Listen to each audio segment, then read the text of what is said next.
This is Optimal Finance Daily, episode 2383, 4 Steps to Mastering the Cash Envelope System by Amanda Brownlow of HelloBrownlow.com.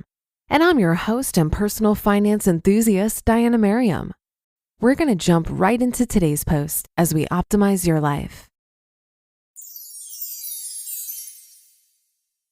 4 Steps to Mastering the Cash Envelope System by Amanda Brownlow of HelloBrownlow.com. My husband Dee and I have used the cash envelope system from Dave Ramsey's methods for about 6 years now. We can finally say that we've mastered the art of cash budgeting. While we still put some things on our credit card, fully paid off every month, we successfully use cash for our everyday expenses. I've previously posted on how we significantly slashed our budget after we first got married. The envelope system has played a huge part in that.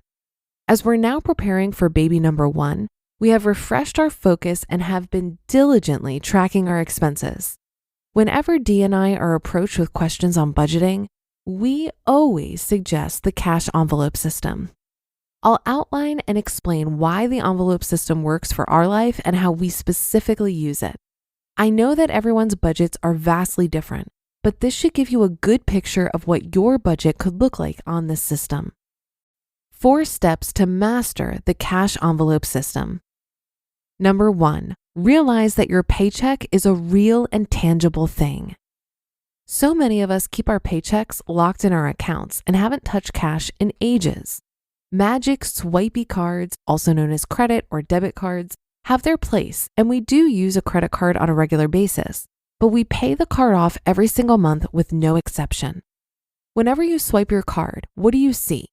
$8.75 at Starbucks, $15.50 at Target, $85 at the grocery store. It's all really just numbers you see on your smartphone screen when you log into your bank's app. It's so easy to swipe away until your paycheck is dried up and gone. It makes you realize how much money you're spending when you have to fork over the dough yourself. To me, that's the most powerful way to impact your budget. I hate handing my cash over to the grocery store clerk or the cashier at Target, even though I know groceries and personal care items are a necessity. Pulling cash out to pay for everyday things like groceries, eating out, shopping, and entertainment helped to decrease our spending because we could see the cash leaving our pockets and we were more aware of the actual costs of our activities. Number 2, keep the cash out of your wallet and keep it organized. While this may sound contradictory to having a cash envelope system, it helps to keep you organized. We have a small accordion file that fits in my purse that I found at Walmart for $1. I have each spot labeled with what each section of cash is for. This helps us not to confuse our grocery money with our eating out money or our shopping money with our pharmacy money. Knowing exactly how much you have left is key. Short of keeping all of your receipts, this is how we track how we're doing over the month. If you keep all that cash jammed in your wallet, you'll never know what money is allocated towards any certain category. Some envelope users also keep a ledger for each category of cash that they have. While this is a great idea, it just doesn't work for us personally. I keep all the receipts I get from week to week inside the accordion folder under the tab dedicated to receipt keeping. This also helps me to remember to redeem any rebates on my smartphone. Number 3, assess your current budget. If you don't look at your budget and spending habits on a bi-weekly or monthly basis, start now. If Dee and I can feel ourselves spending more than normal, we will do weekly checkups. Why look at your budget more than once a month? It's to make sure you don't look at your bank account or credit card statement on the 30th and say, Using a combination of mostly cash and a little credit card like we do, it's easy to run your budget to zero in a hurry if you don't check on it.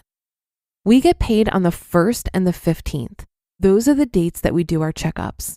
It's also a time to pull out more cash for the second half of the month, since it's not realistic for us to have bills coming out of our accounts and have a whole month's worth of cash pulled out as well.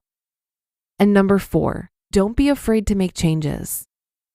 Budgeting in today's world, when things can change so quickly, can be a challenge. Understanding to be flexible with how you spend your money will help. If something breaks and needs to be replaced, like a car, appliance, phone, etc., we have an emergency fund for that. If we think we can fit it into our budget, we adjust other categories as needed.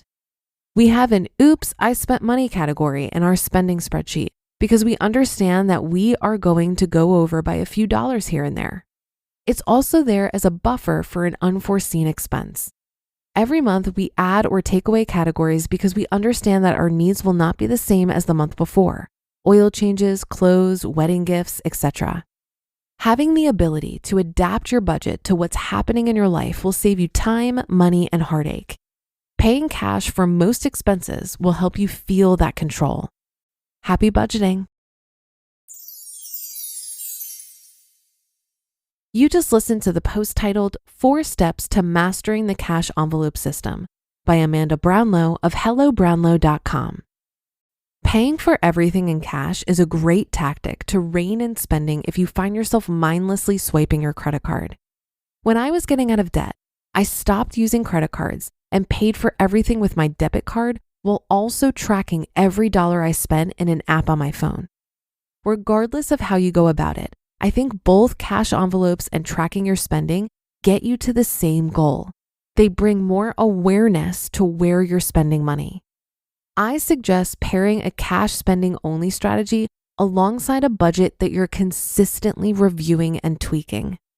Awareness alone isn't enough to change your habits. You need to take those insights you gained from your increased awareness and use them to strategize around your budget.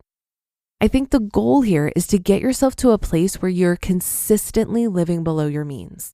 Once those healthy spending habits are in place, you'll need to think about this stuff a whole lot less, and then you can move beyond cash spending and optimize credit card usage for the reward benefits. I personally focus on credit card churning, where I open a card, spend just enough to earn the signing bonus, and then move on to the next card that has a good signing bonus at the time. So I'm only ever spending on one card at a time. It makes it so much easier to track my spending as well. Now keep in mind that I only started having fun with credit cards in this way after I got completely out of debt and overcame any temptation to overspend. This only works out favorably for me because I am 100% committed to never carrying a credit card balance again.